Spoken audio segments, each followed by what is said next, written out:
Jacob Abraham and Andrew Noman from Cardiff were two bright young men who were the best of friends.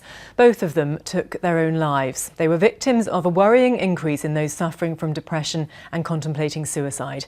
Tonight, in their first joint interview, their mothers talk of their harrowing ordeal. For In Focus, Rob Osborne has this exclusive report on the men who are struggling to cope. Jacob was very, very laid back. He was quite naturally funny without meaning to be. He was just wonderful. He was like a little angel, really. What did you like with? Ruben! It's Ruben! Andrew was a happy, lovable child. He grew into a lovable, loyal young man. He was also my best friend. In a cold Cardiff cemetery, two mothers make a familiar journey. Just give him a kiss on the way in.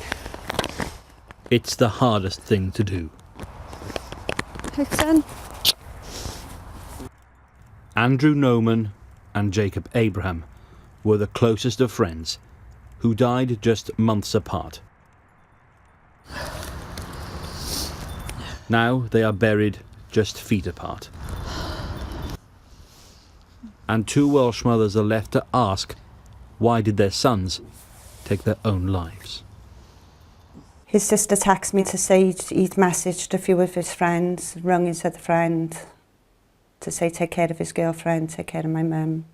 I hope you'll understand. So I left work, and obviously we were all panicking, looking around for Andrew. And I received a phone call to say a body had been found. Nicola received her call 9 months earlier. And that phone call was just horrendous.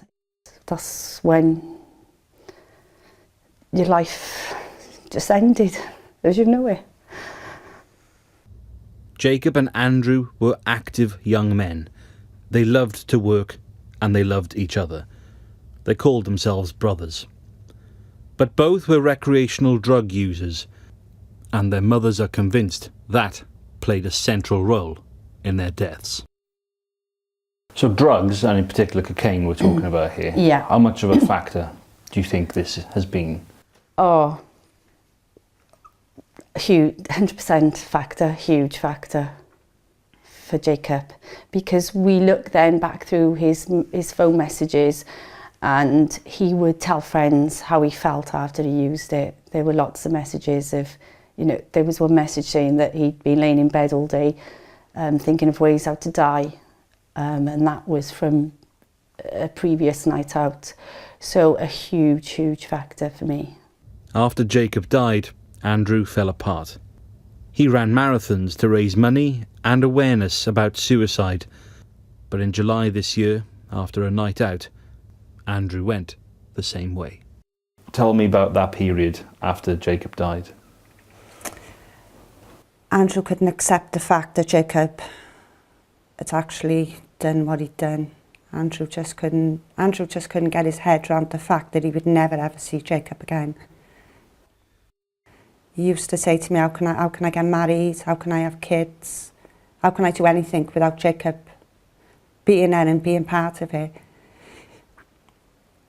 He was heartbroken. He's a piece of Andrew died the day Jacob died. I could see it in his eyes. He lost his spark. Suicide is the biggest single cause of death among young men. Lisa and Nicola are speaking up now because they want all of us, especially men, to talk about it.